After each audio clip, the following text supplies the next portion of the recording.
Lace 'em up, let's start the show. We're digging in with Tripp. We're digging in with Tripp. We're digging in with Tripp. We're digging in with Tripp. We're digging in with Tripp today. Yeah. Well, welcome everybody to another episode of Digging In, and momentarily we are going to pull out our shovels and dig in with Hall of Famer Mark Recchi. This should be an extremely exciting episode because of the person that Mark is and the passion that he played the game with. And truthfully, from a personal standpoint, the type of passionate friend, unconditional, always there for you friend that he is. So we'll get to Mark momentarily. But before we do, I want to continue to really ask everybody to rate and review our show on all of our audio and YouTube platforms. We have a lot of positive things going on right now, whether it be the episode that we just did with my cousin, Ford CEO Jim Farley, our merchandise. We're pretty darn excited about it. Of course, that is at digintrip.com.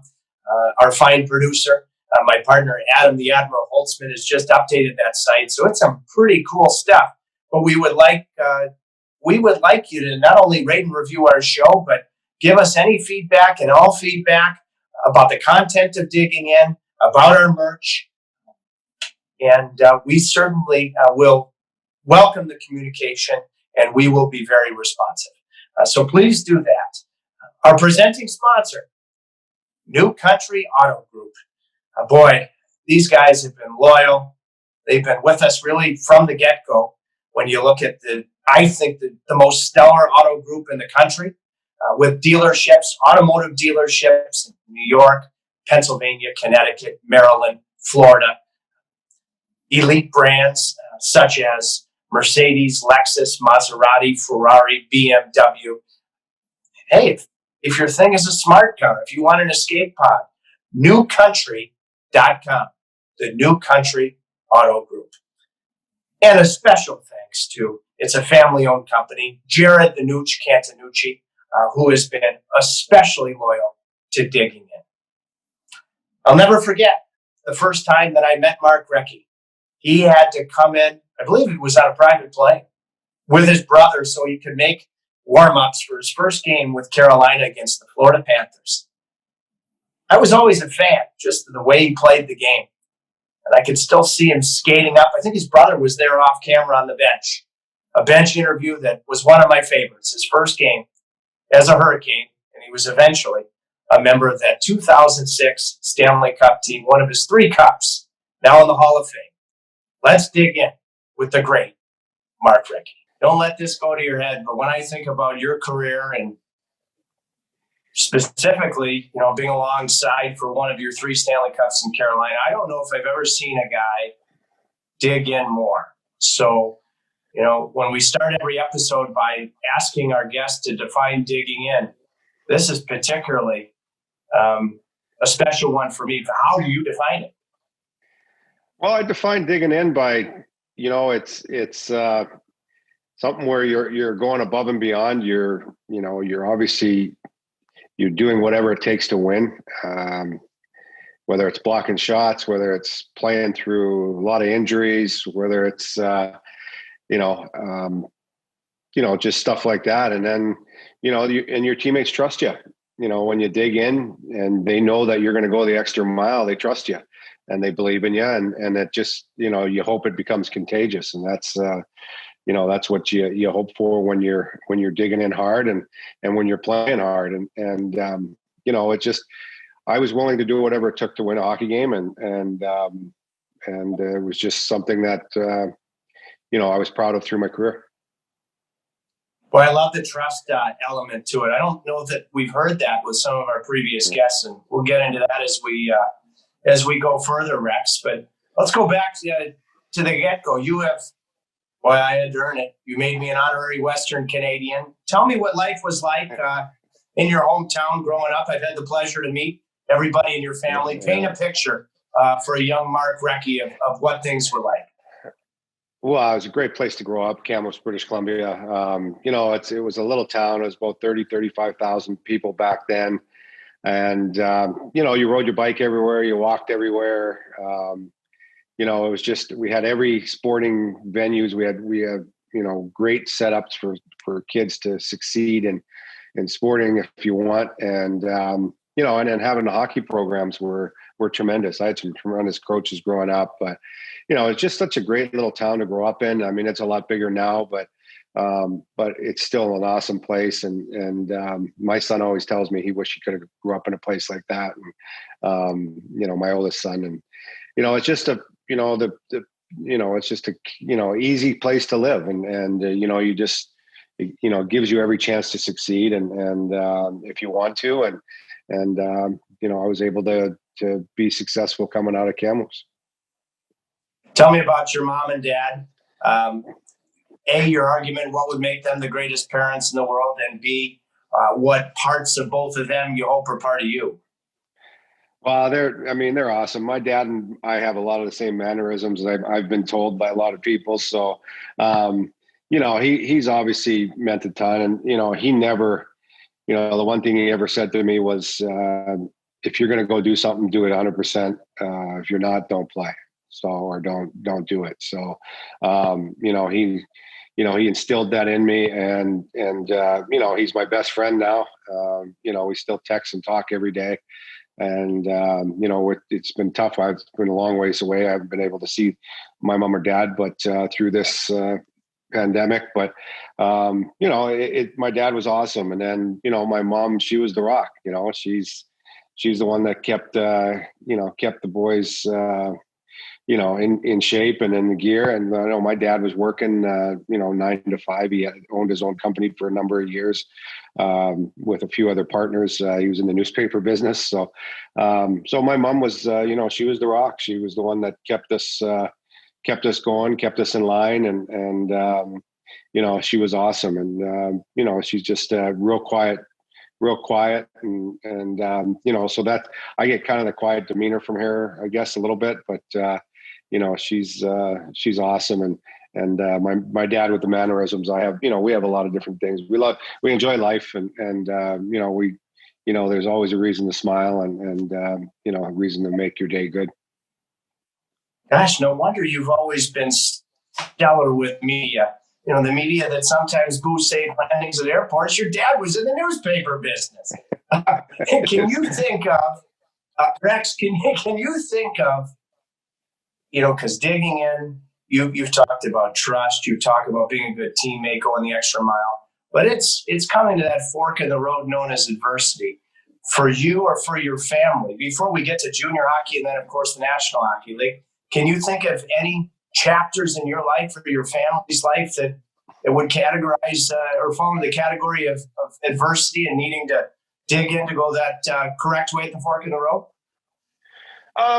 We had, there's always things, you have 4 boys growing up, and there's always things that face adversity. I mean, my dad didn't, he was, I'm pretty sure we got 4 boys playing hockey back then. And I'm sure it wasn't easy before he bought his company, and it still wasn't even during it until really he sold it. So, so there was adversity, through that, I'm sure, from my parents. I mean, how are they going to feed 4 boys? How are they going to get them to the rink and stuff like that? And, and then, there's always ups and downs through life that, you need your parents and you need your family for.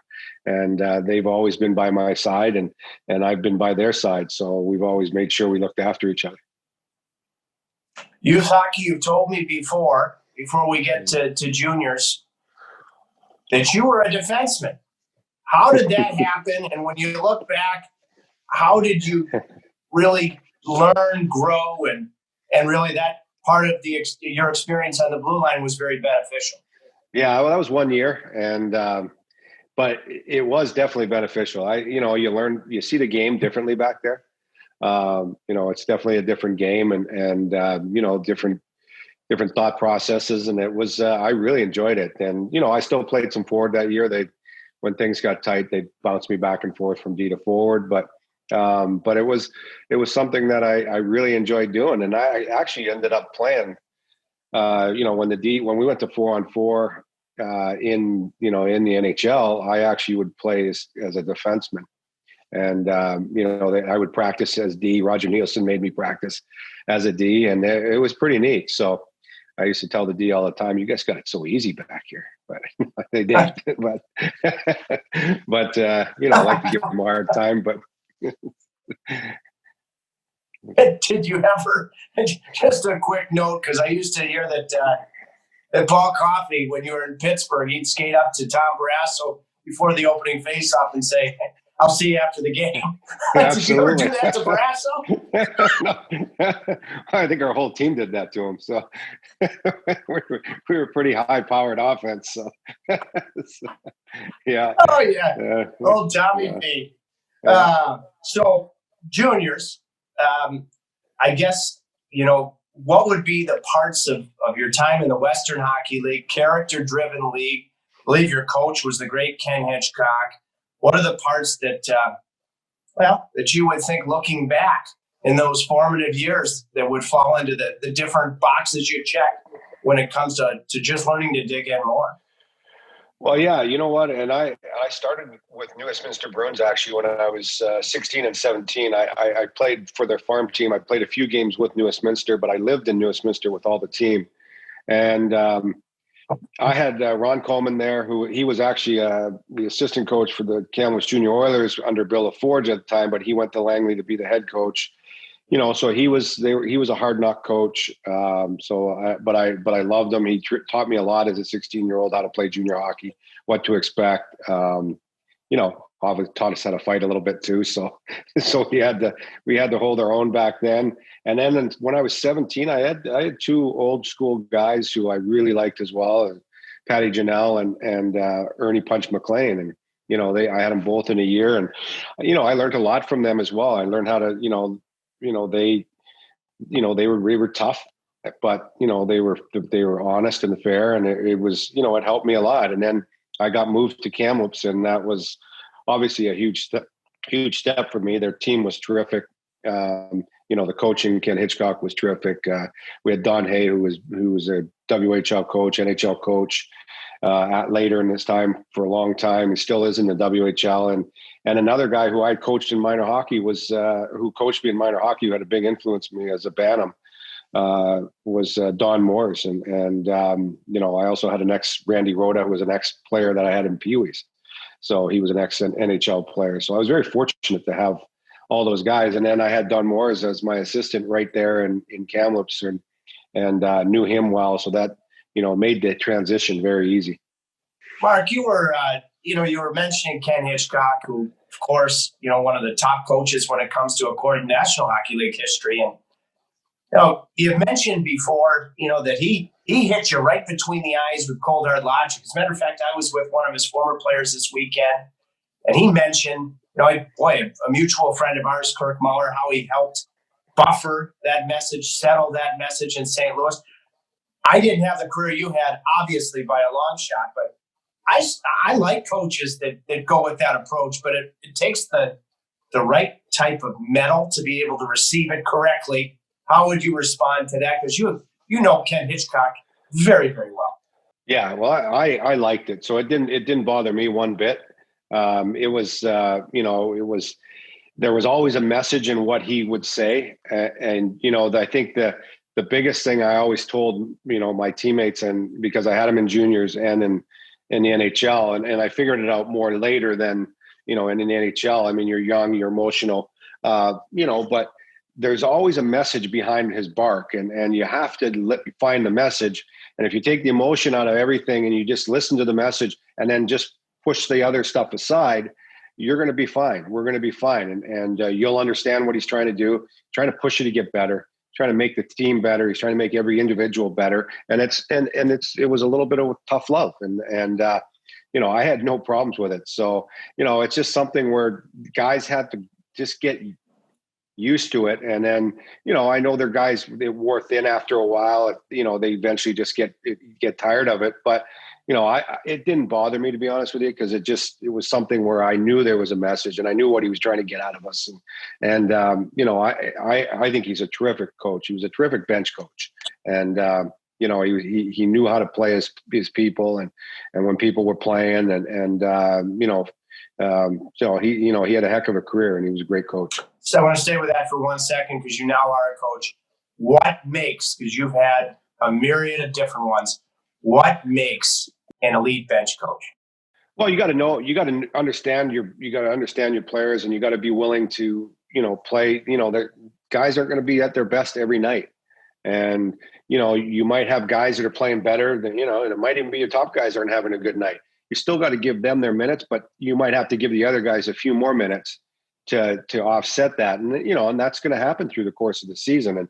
And when coaches can recognize that, and when they recognize that other guys are really going tonight and maybe I have to play them just a little bit more.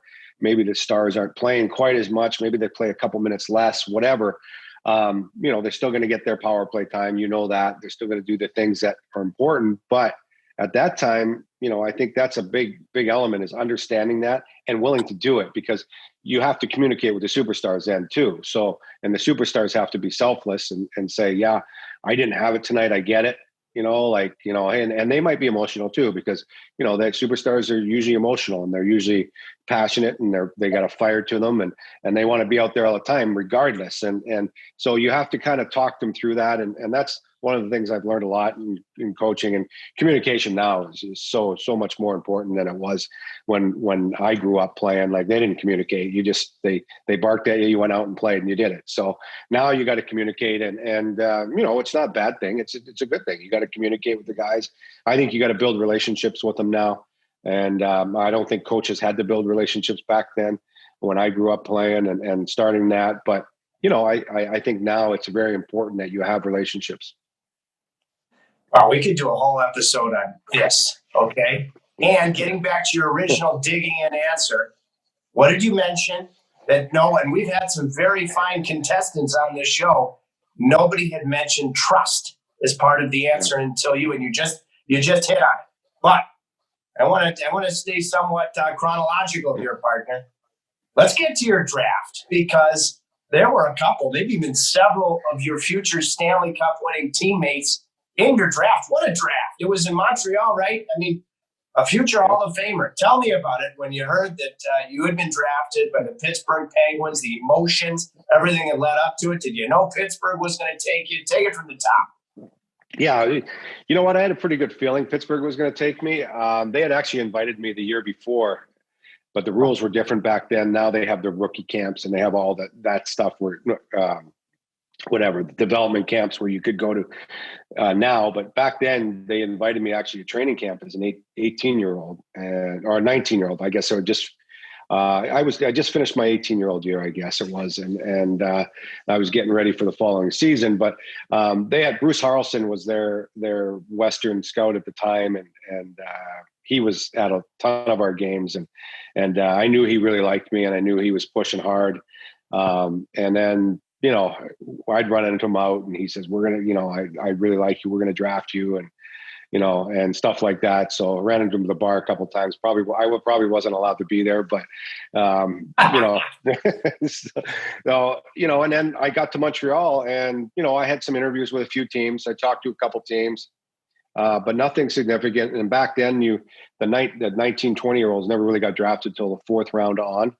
So, yeah. I figured it was going to be somewhere in the fourth round I was going to go. And then, as I was Pittsburgh was coming close, I saw Mario getting up to leave because he was at the table. It was in Montreal.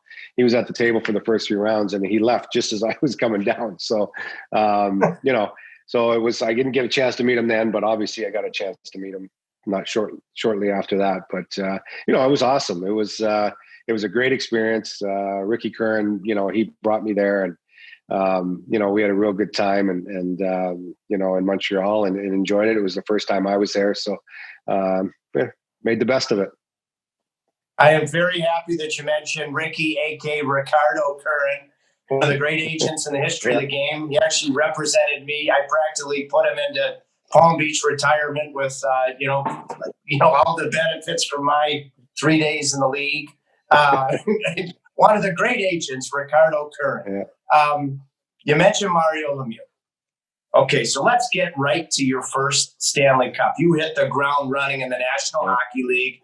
And again, Rex, a.k.a. Petrus 82, name of this show is Digging In. So if there's a moment, a memory in route at any point that eventually it's you and the Penguins with Mario Lemieux and some of the other stars hoisting the Stanley Cup. I mean, tell us a story about where the fork in the road was for that hockey club. Well, we were kind of struggling a little bit at one point in maybe like January, February. We were kind of struggling a little bit as a team.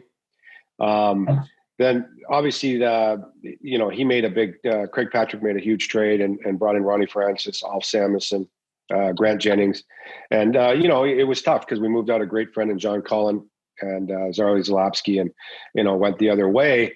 And, it was kind of a bittersweet for all of us because we were all growing up with each other, but we got people that, obviously, were going to help us. And we kind of bounced around, and Badger Bob Johnson, his positivity just finally caught, he was such a positive person. And through that whole course of the year, you don't think it's real at first. He can't be this positive all year. No way. Like every day, it's like comes in and he's got a great attitude. He's happy. And, you don't think it's real, like, it's like, man, this has got to end. It's got to be phony. But, by February, he's the same guy. And it just, and I think it really helped our group. And I think we just, and then all of a sudden we just started to get really hot right before playoffs. And, we took off. We had a great bunch of guys. We were really close, as you all have to be when you win championships. You got to be a close team. And we had a lot of fun together. We all lived around each other. And we just kind of took off from there. And then we got to the playoffs. We had a real tough first round with New Jersey. We knew that was going to be tough. We thought that probably was going to be our toughest series. And it ended up being that. And we went into Game 6 in New Jersey without Lemieux, without Brasso. Mario's back was still acting up at times, and Tommy, something happened to Tommy, so we had Peter Angelo, and then we had to all suck it up and get a win without Mario for one game to get us to Game 7 and back home. And fortunately, Frankie Peter Angelo came in and did a heck of a job, and then we were able to squeak out a win in New Jersey, and then it kind of just from that point we just kind of we kind of took off. This was already probably the first, second, third inning of what has been a long-standing friendship with Mario Lemieux. Mark, how would you, if you were to assess, or if I were to start a question, in Mark Recchi's eyes, these are the biggest reasons Mario Lemieux digs in. Take it from there. How would you finish that? He would dig in because he loves the game. He has a passion for the game. He wants to be successful. He does it in a quiet way. He's one of the most classiest people I've ever been around. He's he's an awesome guy. He treats people tremendously. He's just a good person. I mean, his whole family's tremendous, and it's just he just he has that quiet will to be successful, and you could he would just bring that out, and you could just feel it. When he was determined and when he was digging in, it was we were just along for the ride. And, come on, boys, follow me. So. First impressions, with his mullet and obviously a career that was just beginning to unfold of JJ, Jaromir Jagr back then. Yeah, well, I played with him when he was 18 and 19, and you saw the raw skill, the work ethic. He was in the gym. He was getting stronger every day. The first year was a little bit tough for him. He was 18 years old over here in a new country, didn't speak English, and I got a little homesick, got better as we got on. And then we made, Craig Patrick brought in Yuri Herdina. Mm-hmm. So, and it ended up being an outstanding move. He was a really good player too. He came from Calgary. He was a terrific player. He was like a fourth line center, but real competitive guy. He really helped Jaromir. And then, Jaromir just get better. And then as a 19-year-old, obviously he gets better. And then, by the time he's 20, 21, 22 years old, he's a top player in the one of the top guys in the NHL and dominating the league and winning MVPs and scoring titles. So. Before we move forward, because I want to get to a couple of your historic hockey clubs before your next cup in Carolina, but come on.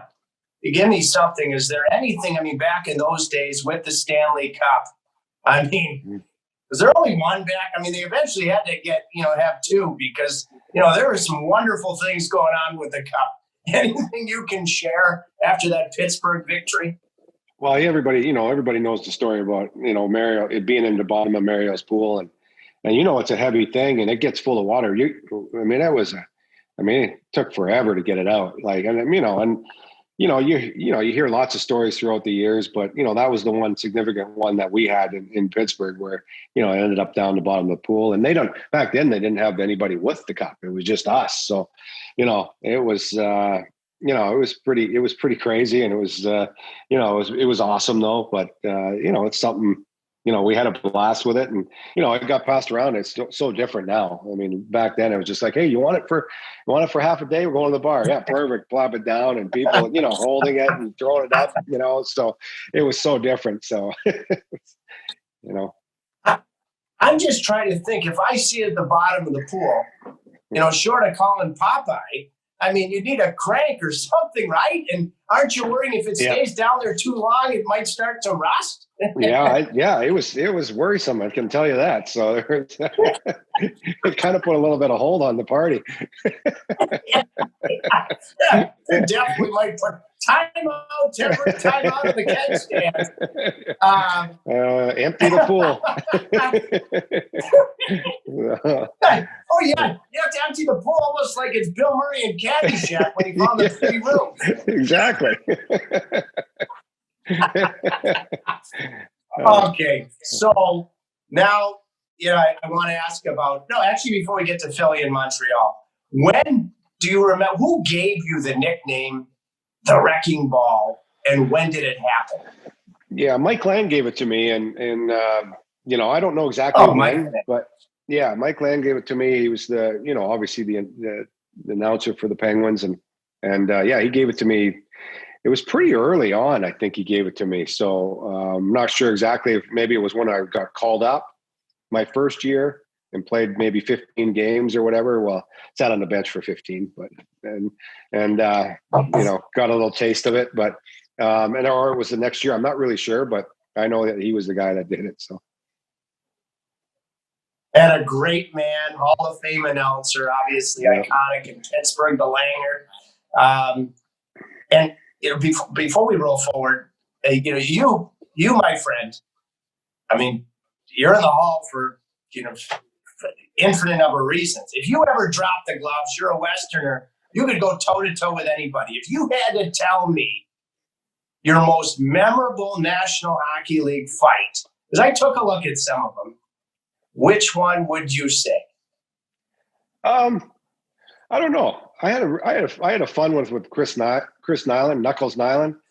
I had a good one in playoffs with him. That was fun. He got me pretty good with a pretty good right to the eye. I had a shiner for about a month and a half, but I had some some decent ones. Sean Hill actually when he was playing for Carolina and I was Philly, I switched to left on him. So I did the old switcheroo. So so that was a pretty good one. But I didn't fight a ton, but I had some fun ones. So I never got beat up too bad, which was good. So. Was Hilly going with that visor that he was like, one of the stormtroopers in Empire? He was down to his chin. Was he wearing one of those by then when you dropped him with him? I can't even remember. I'd have to look. So I'm not sure. I call him Buzz Lightyear. Did you ever play with him? Did you play with Hilly? Yeah, for a little bit. Yeah. In Montreal. Yeah, great one-liners. Yeah. Tremendous one-liners. I've been on the wrong side of those at times. Hilly, Buzz Lightyear. Yeah, he's a good guy. Yeah, he's a really good guy. So. Speaking of Montreal, you know what I'd like to ask you about your time with, of course, the most historic franchise in the National Hockey League. You have just told me how much Saku Koivu inspired you. Can you speak about that? And like I asked you a few minutes ago about Mario Lemieux. Saku Koivu. makes you proud when it comes to digging in? Why? Well, just, again, it's all your competitive nature, but, he went through a lot. I mean, he ended up having, he had some cancer during his time, playing, and, he dug in and he bounced back and became a terrific player. But, he's just world-class. He had world-class skill, with a competitive drive. He was lighter than me. We were about the same size, and he was lighter than me, but you would never know it. I mean, he'd rock you, if he had the chance. And, I used to watch him and Peter Forsberg go at it, and I'd be like, wow, this is awesome.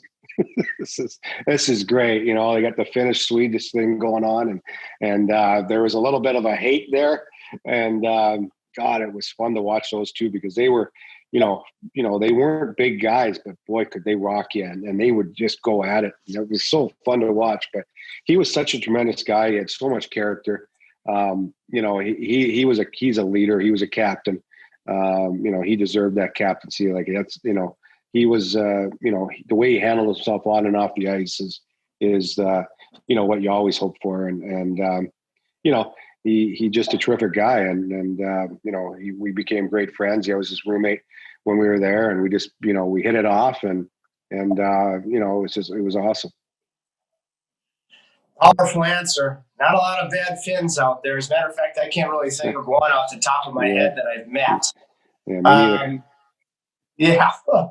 Let's go south here. I mean, talk about some quality guys in Philly. I know you guys didn't win. You were always close.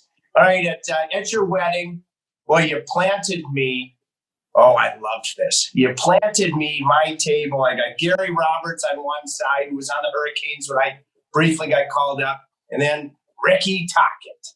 And so Talk was there.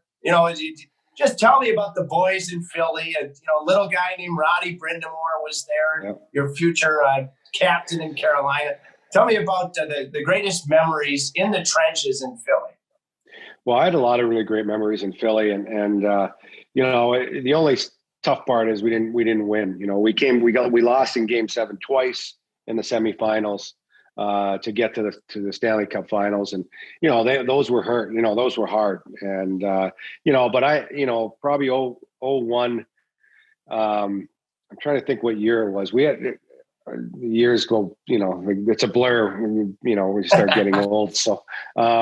But we had Rick Tocchet, Craig Berube, Keith Jones, Keith Primo, John LeClaire. We had a group of guys. Well, Big E was there as well. He was hurt through that. But we had such a tremendous group of guys that, that was probably the funnest year we had there.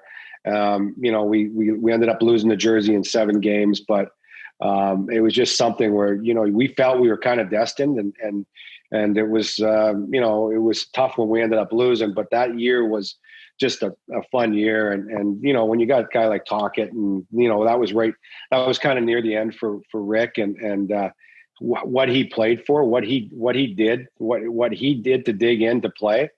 I mean, he'd be up till 2. Our masseuse, God bless our masseuse therapist there. He'd be working on Talk till 2, 3 in the morning, just to get him to be able to play the next day and skate, and be able to suit up, and that was pretty much how it went every day to get Talk to play, and he always found a way, and he always found a lead, and it was awesome to see. As I was not young, but you see that, and it's like, wow, this is what it's all about right here. I had never really spent a lot of time with Talk, and then I could still see him at your wedding, sitting to the right. In the Jerry Maguire movie, he had me at hello. Yeah, exactly. He's one guy. I'm glad I never tussled with him, because he would have killed me. He was one tough hombre, I can tell you that, and he was a heck of a player. I mean, for the way he played, and the goals he scored, and he's got to be. There's got to be some talk about him getting in eventually at some point, I would hope so.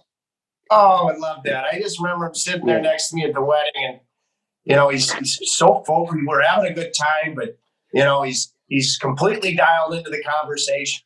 And I was talking about about going to Vietnam to see about a girl. And he looks at me, Tripp, you better be sure. It's not like you're going to, Pittsburgh for the weekend. That's So we've always had that laugh. Yeah, that's that is funny. So now we're just about to where you and I meet in a bench interview in Florida with your brother right off the plane, trade deadline 2006.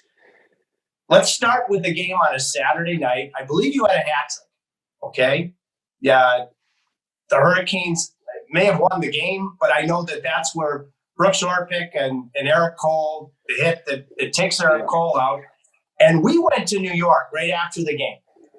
And Jim Rutherford's assistant general manager, Jason Karmanis, was my roommate in college. We had an off day in New York.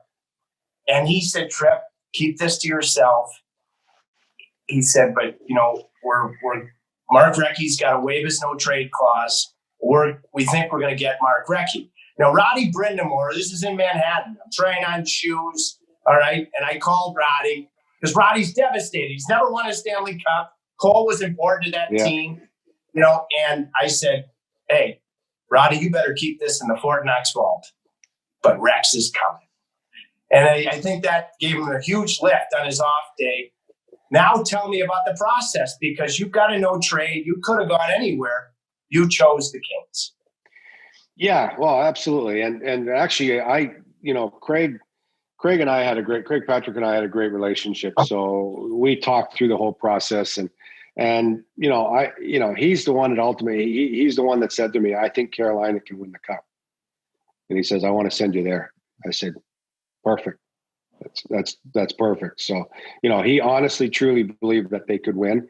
That was, Jim did a great job with, building that team with the new new refereeing and the new style that was out there. And, he had been on the forefront and built that team. And it was awesome. I mean, it was exciting to get that, opportunity. But Craig's the one that ultimately he says, I think this is the team. I forget the other team that was involved, the last two teams, but I'm not sure who it was, but he might not even have brought it up to me, actually. He might have just said, I think Carolina, this is the place you should go. I said, okay. And that was it. I was going to Carolina. I vividly remember that bench in Florida. You got there just before the game with your brother and in a bench interview. I didn't know that we'd have this type of friendship. It was boom, right out of the gate. So when you look at that team, whether it be in the regular season, we know what happened early in the Montreal series. Two things. One, just getting to know your new hockey club. Was there a moment that you said, oh, I know what Craig Patrick was talking about, this team, we are going to win? And two, one particular situation that was majorly adverse and how you got through it. And if that made you think that, okay, we are a team of destiny now. Yeah, well, there's no question. After, I'll start off with the adversity part, but it was, it was obviously being down 2-0, going to Montreal. I mean, you're going into a buzzsaw of an arena, loud, energetic, crazy. So, we're down 2-0 and we find a way to win, game 3. And then we find a way to win a game 4. And it just, after that, it was just like, okay, I said, you know what, this team does have a chance, I believed it even right from the get-go with the group of guys we had. But, then all of a sudden, Martin Gerber gets sick right before playoffs, comes in, doesn't play great, but he's a terrific goalie. We know that. And then we go with, and then Labby makes a great call by going with Cam Ward in game 3 and completely changed the series. And obviously he ends up being the Conn Smythe. But, so there was a little bit of adversity that we had to face right there. And I knew that we got through it with flying colors. And then we just kind of took off after that. And went on a nice ride, nice, good, long ride. And it was awesome. But, my first, it was awesome getting in there. I knew a couple guys, obviously Roddy's a great friend of mine. we still reach out to each other once in a while. And when we see each other, it's just like that. It's easy. Just like you and us. It's just easy. We catch up and we have a great conversation. It's fun. And, he's a terrific captain. Obviously he was the leader of the team but the whole group of guys there, I mean, it was, obviously Eric Stahl and you go down the list. I'll miss guys, throughout, but we had a good, fun group of guys, different groups. Stillman, Corey was awesome. Witz was out of his mind, and we just had a great, terrific dynamic of guys, and it was just fun to be around the rink every day with those guys, and you could just see they had a little different, swag about them, and they felt we were going to win, and I just tried to go in there really just to try and fit in. I mean, I remember the first 2-3 weeks of practices, I was like, I can't keep up because they practice so fast. And we weren't that good in Pittsburgh here. So practices weren't as fast. And I was like, man, I'm like dying here. Like, this is like crazy. And it took me almost till playoffs really to catch up to the pace. And then once playoffs came, I felt like a different player. And, because I caught up to the pace and I was able to, get enough practices in where, I was like, okay, now I'm up to speed with these guys because crap, I couldn't keep up with them. And, and I was a good skater, but I was, halfway through practice, I was sucking some pretty good wind. So. Once again, with your nickname being Petrus 82, you aged like a fine wine as the playoffs wore along. Okay, so now it's 2-1 in the Stanley Cup Finals in Edmonton. Tough building. Now, I told this story ad nauseum, probably too many times on television, about the stick situation. Great equipment manager, Bob Gorman. Wonderful guy in Kevin Lowe. Wonderful guy. What do you remember about, can you tell the story just so all the people that have always heard me talk about television know it's actually true? Well, yeah, it's true. I had some sticks coming in from Warrior back then, and I had changed I had tweaked the toe of my stick a little bit, a la Dougie Waite. So, I saw Dougie's stick and I started messing around. And so Warrior had made me a stick and they were sending it out to Edmonton. So we know it got there, but we didn't know where it was. And, sure enough, it had been cut down and, Kevin Lowe had grabbed it. He just thought it was, and he was going to give it to his son.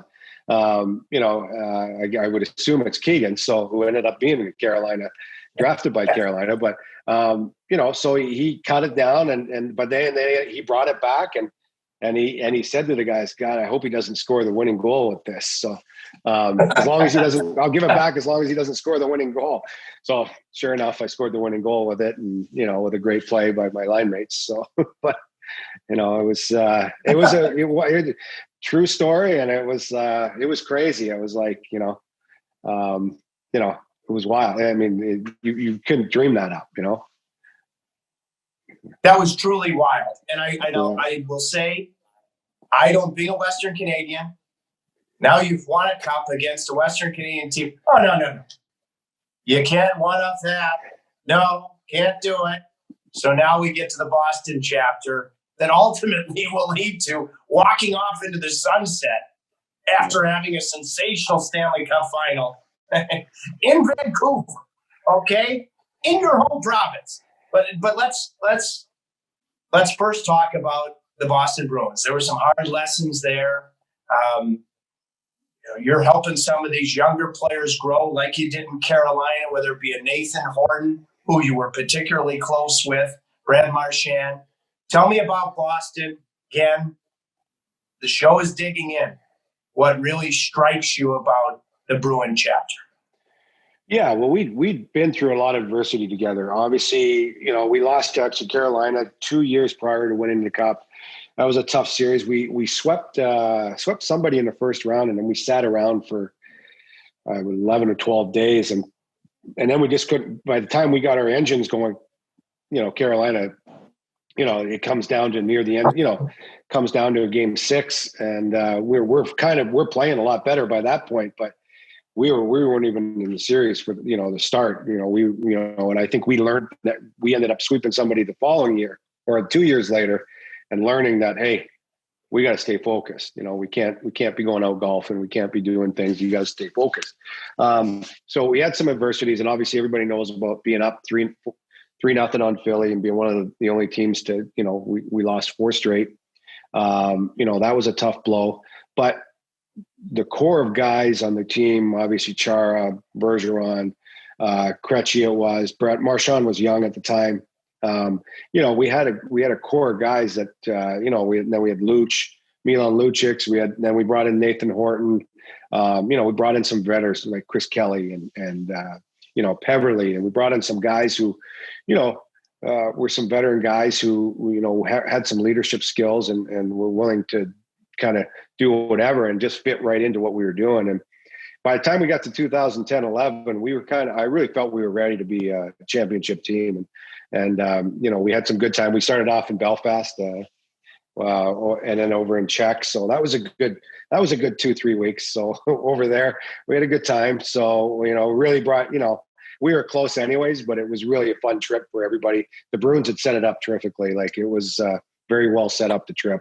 We got to spend some time in Belfast, and then we spent, we had a good amount of time in Czech where we could just hang out and do things. It wasn't a rushed deal. So we, it was, that started off our year perfectly. And then we just kind of went from there and built. And then, all of a sudden you're playing in the Stanley Cup finals. So it's, it was a pretty special group. I was just on a Zoom call actually yesterday with Chara and Bergeron. We were talking about the 2011, they're doing something in Boston with doing some charity event. So it was pretty good being on there.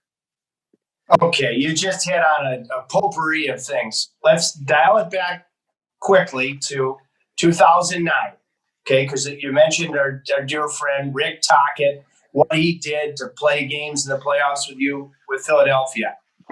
All right. I have had a couple of kidney stones, okay? Talk about a whole different level of getting your rocks up. I digress. But what I am telling you is you had a kidney stone during the series with the Hurricanes, okay? As far as I know, you played with it in Game 6. I don't know if you got the win. I know you scored right out of the gate, or you got the winner, because I remember calling it and watching it. Cam Ward ended up, he was brilliant. Scotty Walker scores in Game 7 in overtime. But let's hear about, oh, man, where that pain, threshold intolerance, when you finally got that rock removed. I mean, a flourishing in a Stanley Cup playoff series, Rex, with a kidneys. Yeah, it's nothing. I don't wish it on anybody. I don't even like talking about it. It just brings back like bad memories. It was so, yeah, it was ridiculous. I remember I was going into Game 6 or Game 6. I was keeled over. I'm trying to get it out, I'm getting to get fluids in me. So, trying to get it out. I'm throwing up before the game because of the pain. And, I go out there and, they say, "Are you okay?" "Yeah, I'm going to play. I'm going to figure this out." So I get out there and, I had a broken rib as well too, but I didn't even feel that though. So that was nothing compared to the, what I was feeling with this thing. So, I actually did. I scored in Game 6. And then the next day we got back. I had surgery to get it out night before Game 6, night before Game 7. I got it out night before, but that's why you blew me out for dinner. Yeah, that's why. Yeah, I had to take care of a little business. So, yeah. So I got that taken out, and and then the next day I'm going to the bathroom. I got to play the game. I'm not allowed to play with the string in my system, so I had to pull the string out. They had to pull it out the next day, and I'm obviously, you're peeing blood and and all things like that, and you're still getting those side pains where it's just like, you still every once in a while you still get the it's just kind of buckles you, So, but I managed to play, and I didn't play my best, but I managed to go out there, and the guys looked at it. They talk about it. I mean, it's something. I try and find a way to play. And that's what most hockey players are like. They try and find a way to play any way possible. And that's just how we are. We don't want to let our teammates down. You don't want to let your coaches down. And, and again, it goes to the trust factor. Like, they trusted that, we were going to be there and you're going to be there for them through thick or thin, Wow. That's okay. That's digging in, partner. So now you mentioned you go to Belfast, the great trip. You just had the Zoom call with Patrice and Zdeno. You guys, with home ice advantage like you had in Carolina, went down 2-0 to the Montreal Canadiens. And Timmy Thomas, your goalie, he was on digging in. I remember calling him at the time. So I can't remember. You went to Lake Placid at some point. You'll tell me when. Did you ever, going down 2-0 and going on the road to Montreal like you did in Carolina, did you reference that to the boys at all and say, hey, boys, same spot we were in Carolina, we got through it? Was that part of the conversation at all in Boston? Yeah, I mean, Zdeno brought it up actually the other night. On the Zoom call, he said that after game 2 when we went down 2-0, I talked to the guys after the game when we were in the dressing room, and hey, it's one game. We got to win one game up there. Let's just focus on the next one. And the same thing we did in Montreal. I said, I've been, I've seen it. It can happen. We can do this, and we just got to believe in what we're doing. Because we've done it all year together, and we're not going to let this sidetrack us, and let's just business as usual, and let's get ready to play game 3 and then go from there. And then we went to Lake Placid. We went up there and played a great game 3. The emotions were crazy. I mean, it was the same as when Carolina. And then after that, we went up to between game 3 and 4. We had 2 days. So the organization and Claude, they thought it'd be good if we got away. And, it was a great move. It was awesome up there. It was beautiful. We got up there, we had one good practice, and then we went back to Montreal, obviously. And then, then it was a series after that. I mean, we tied it up, and then, we were able to get up 3-2. They tied it 3-3. And again, we went in overtime in game 7, to go to the next round. And, it was just one of those things where it's like, wow, that, this is awesome. And then we got to face the team we blew up the year before, the next round. So, and we made short business of them. So, of course, that's the Philadelphia Flyers. I want to get to the finals in one story that I hope you can share before game 7. But you mentioned Claude, your coach, Claude Julien. And what a privilege this was. A year or 2 after the Cup, Claude was in town with the Bruins, and you had me deliver a message to him from you about how much you admire. He became more of a player's coach, and just how much more of an impactful coach he became. You're a coach now, and you should have seen him light right up when I delivered that message, Rex, on behalf of you. Yeah. I mean, his smile. So tell me about that progress in your coach, Claude Julien. Well, yeah, he's a terrific coach, and he's a terrific guy, and he's a great friend now. Like, we still have great time. We still laugh. We still reach out once in a while. And, I just, you could see he was such a great coach, and just by being around him, and he always, and if you really think about it, he always came in, got a team to a certain level, and it just couldn't get it over the next level. And but I give him a lot of credit. He, when you're a coach, sometimes you just have to let the room, you have to let your leadership grab the room, and that, and then you just kind of manage it as a coach. And I give him a lot of credit. He let us trust. He let us take the room. And, I don't think he'd ever let that, I think he was always trying to manage it. And, I think it was something where, we said to trust us. We believe in you. You believe in us. Trust us. We got the room. That there'll be nothing that'll go on without this room.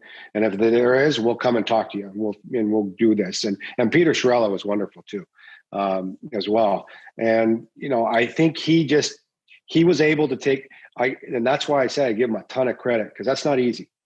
That's not easy to do. And I give him a ton of credit, and the credit he deserves, because he's a terrific coach. Now he's able to take a little step back and let the players kind of grab that room, and he can just manage it, and we can manage it together as leadership with him. And it was just wonderful. It was a great working, environment. And that we went through a couple things we went through a couple things together, and there was no issues in the room. There was no guys going one way, guys going the other way. It was like a tight group. It was good. And then he just he saw it, and he just and you could tell it was almost like a relief for him. And, he knew that we were good. And I tell you, a lot of credit to him. And, I know he's done a terrific job. He did a terrific job after that in Boston. It's not, when you're a coach for a long time, when you're able to coach in a place for 10, 11 years, you're doing something right. And, he's a terrific coach, and he'll be in Montreal for a long time. He's an absolute great person, and he's a terrific coach. So I'm happy for his success, for sure. Gosh, super stuff. Thank you for allowing me to be the messenger of that to him, Rex. Okay, again, I call you Petrus, perhaps the finest wine on planet Earth. So I text you the night before Game 7. You're in Vancouver. Okay. I mean, I think you were leading the finals for either team, I want to say, in scoring. I mean, you're going. And so I said, what's going on, Petrus? What are you doing? Oh, just cracked a bottle of wine with Sean Thornton. And I'm like, this is fabulous. And I believe, I want you to tell me exactly, because I love Sean Thornton. Yeah. I mean, this guy's a winner. He's a nice guy. Did you tell him that over a bottle of red that, hey, listen, tomorrow's my last game? I mean, this is movie type stuff. Yeah. I texted him. I said, hey, come up to my room. I want to have a glass of wine. And, I had a beautiful view of the Pacific Ocean. I kept my screen open all night. It was beautiful. It was beautiful weather that time of year in Vancouver. And, I slept with the windows open, curtains open. It was just awesome, and we sat out on the deck, and, we're overlooking the Pacific, and I just told them, this is, I want to have a couple glasses of wine. We became great friends throughout the course of the time I was there. We'd always, the back of the plane, have a couple glasses of wine together. And, there were some other guys I would have loved to have up there as well, but it was just something that, I wanted them to focus, and I knew Thordy could have a couple glasses of wine with me and not even phase them. So, so it was just like, he was a great friend, and I just said, hey, this is it. I know this is going to be it for me. And I'm going to retire after this. But I know we're going to come out. I know we're going to win this game tomorrow. And, he believed it too. And we just felt good about the next day. So I enjoyed a nice, it was a bottle from a Soyuz, I believe. So, because we couldn't get a lot of the, that's what the hotel had. So it was good, actually. It was really good. So enjoyed a nice night up there, and slept like a baby, and got ready for Game 7. Wow. I mean, that story and that bottle should be on the front of Wine and Spectator.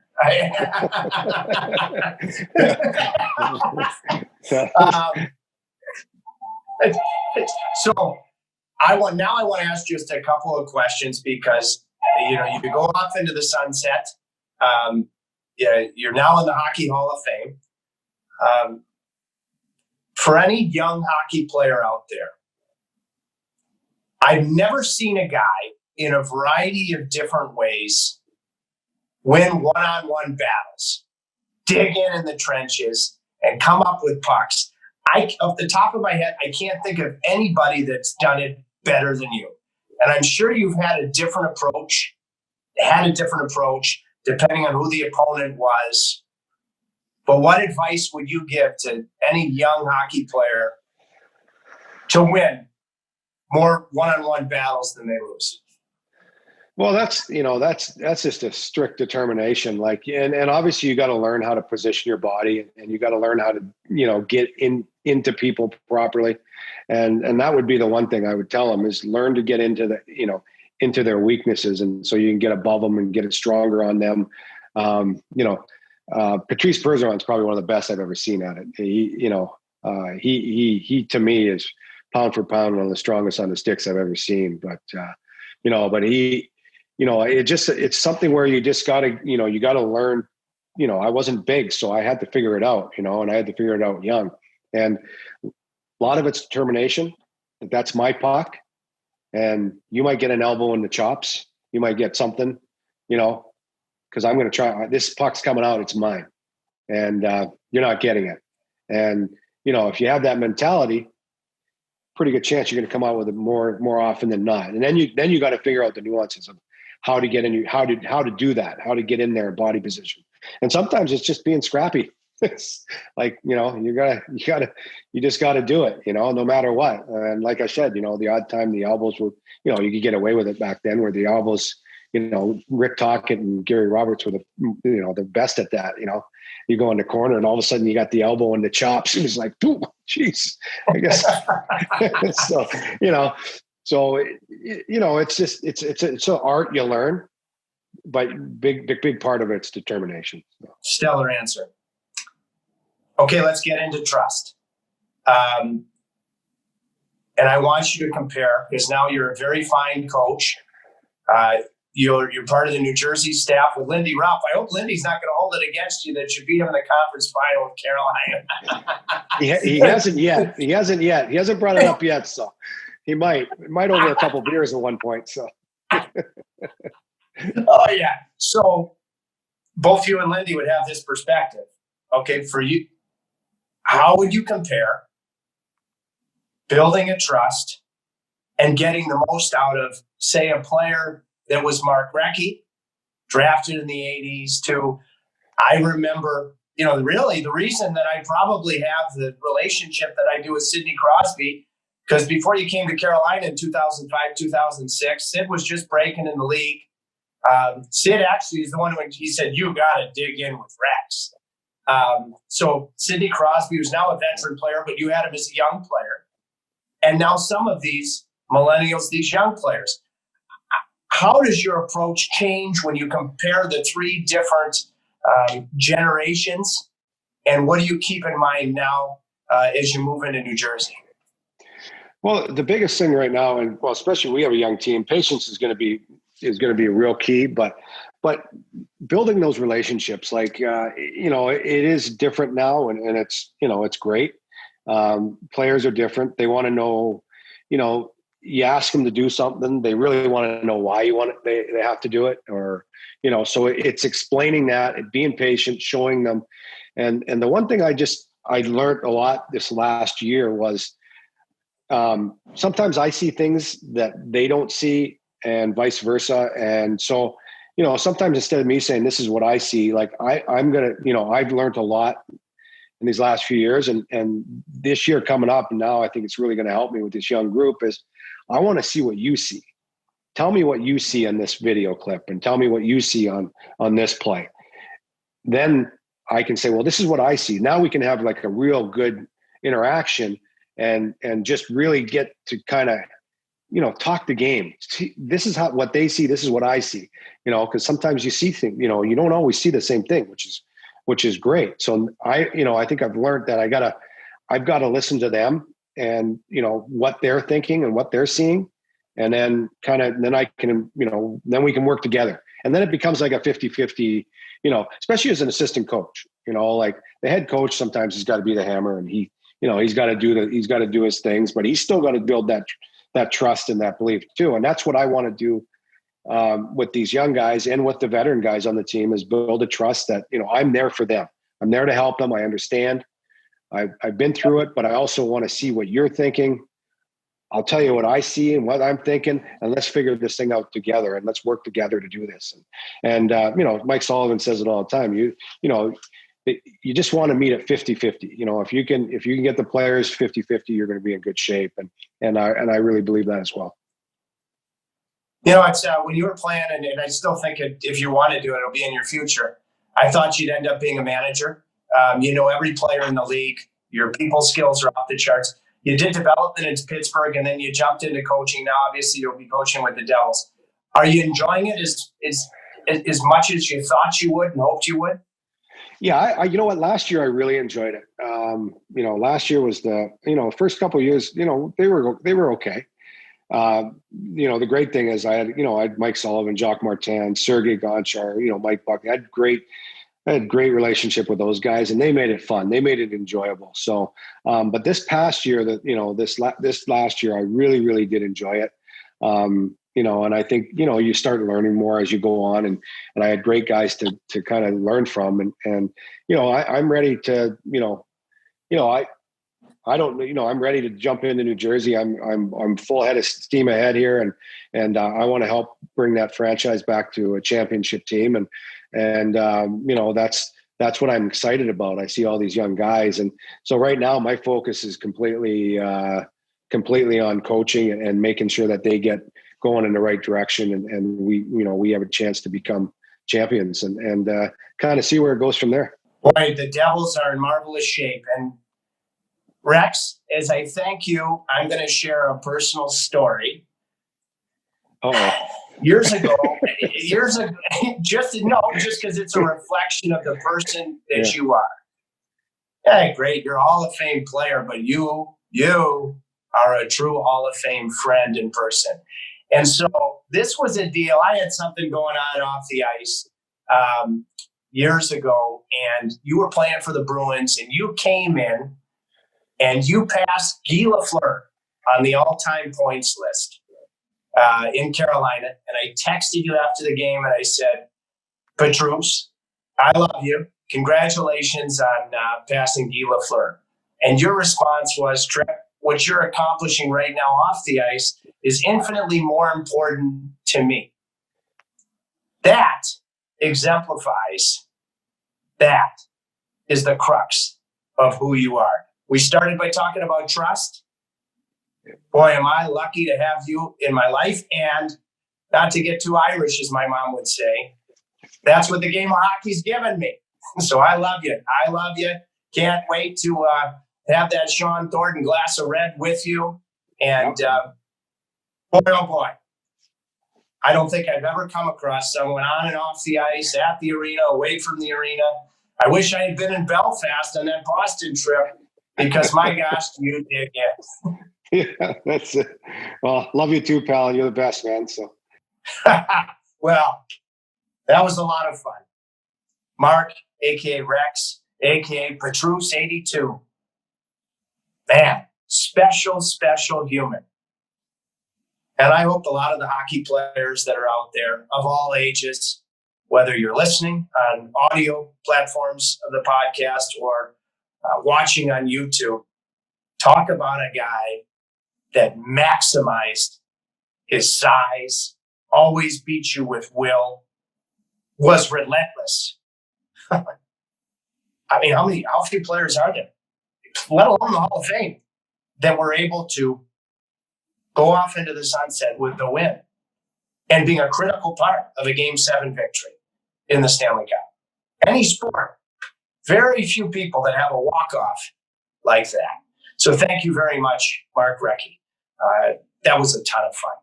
And thank you to our presenting sponsor, New Country Auto Group, for bringing today's episode. They have been loyal, with a capital L, to Digging In. So we continue to truly enjoy and appreciate their sponsorship, being our presenter with, I'm telling you, outstanding automotive dealerships in New York, Connecticut, Pennsylvania, Maryland, Florida. If you're looking your next vehicle, a BMW, Ferrari, Maserati, want to keep it small, smart car, Lexus, New Country has you covered. And they check every box of being complete. I think that, last week we dug in with my cousin, Jim Farley, the CEO of Ford. We talked about family. Family-owned automotive group, New Country is. newcountry.com. Before I let you go, please, I'm asking you, I might even implore you, just because I want to have communication like a spoon, like two spoons of how we're doing. All forms of our audio podcast platforms, YouTube, digintrip.com. I had to pull out the visor today. I particularly like this in gratitude to a guy named Little Tony Galbo. He suggested these visors while we were on the golf course. We have all sorts of other merch. Check it out at digintrip.com. My partner and producer, Adam the Admiral Holtzman, has just updated that site. It's terrific. Ask any and every question, any category, any topic, and we will look to answer a select few on upcoming episodes of Digging In with Tripp. So until the next time, it's true. When you look yourself in the mirror doesn't lie. You're going to look at it. I know I look at it and I say to myself, am I digging in? Or do I think I'm digging in? Am I partially digging in? Do I deserve a shovel? Well, look in that mirror, and I hope you can answer with a resounding yes. Oui, in French. Yes, that I'm digging in. Until the next time, I hope that mirror gives you the answer you're looking for. And I'll see you soon. We're digging in with Tripp today, yeah. Today, yeah. Today, yeah. Today.